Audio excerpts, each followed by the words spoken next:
നാമെല്ലാം വളരെ വേദനയോടെ കേട്ട ഒരു സംഭവമായിരുന്നു പത്തനംതിട്ടയിൽ നഴ്സിംഗ് വിദ്യാർത്ഥിനിയുടെ മരണം. ഇപ്പോഴിതാ നഴ്സിംഗ് വിദ്യാർത്ഥിനിയായ അമ്മു സജീവന്റെ മരണത്തിൽ സിപാസ് നടത്തിയ അന്വേഷണത്തിൽ ഗുരുതര പ്രശ്നങ്ങളാണ് കണ്ടെത്തിയിരിക്കുന്നത്. ഉന്നത വിദ്യാഭ്യാസ വകുപ്പിന്റെ നിർദ്ദേശത്തിലാണ് സിപാസ് അമ്മു സജീവന്റെ മരണത്തിൽ അന്വേഷണം നടത്തിയത്. അമ്മുവിനെ മോഷണക്കേസിൽ കുടുക്കി കള്ളിയാക്കാൻ ശ്രമിച്ചുവെന്ന് സിപാസ് കണ്ടെത്തി. കടുത്ത മാനസിക സമ്മർദ്ദത്തിലൂടെയാണ് അമ്മു കടന്നുപോയതെന്നും സിപാസിന്റെ അന്വേഷണത്തിൽ കണ്ടെത്തി. പ്രതികളിൽ ഒരാളായ അഷിത അമ്മുവിനെ ആക്രമിക്കുവാൻ ശ്രമിച്ചിരുന്നു എന്നും സിപാസ് കണ്ടെത്തിയിട്ടുണ്ട്.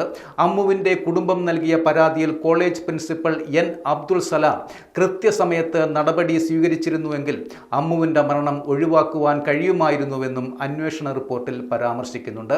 കഴിഞ്ഞ വർഷം നവംബർ 15-നായിരുന്നു നഴ്സിംഗ് വിദ്യാർത്ഥിനിയായിരുന്ന അമ്മു സജീവൻ ഹോസ്റ്റൽ കെട്ടിടത്തിന് മുകളിൽ നിന്നും ചാടി ജീവൻ ഒടുക്കിയത്. തിരുവനന്തപുരം മെഡിക്കൽ കോളേജിലേക്ക് കൊണ്ടുപോകും വഴിയായിരുന്നു മരണം സംഭവിച്ചത്. പോലീസിനു നൽകിയ മൊഴിയിൽ അമ്മുവിന്റെ സഹപാഠികളായ അലീനയ്ക്കും അഷിതയ്ക്കും അഞ്ജനയ്ക്കുമെതിരെ പിതാവ് ഗുരുതര ആരോപണവും ഉന്നയിച്ചിരുന്നു. മകളെ ഇവർ മാനസികമായി പീഡിപ്പിച്ചിരുന്നു എന്നായിരുന്നു ആ പിതാവിന്റെ ആരോപണം. ഇതിനു പിന്നാലെ 3 പേരെയും പോലീസ് അറസ്റ്റ് ചെയ്തിരുന്നു. പിന്നീട് പത്തനംതിട്ട കോടതി പ്രതികൾക്ക് ജാമ്യം അനുവദിച്ചു.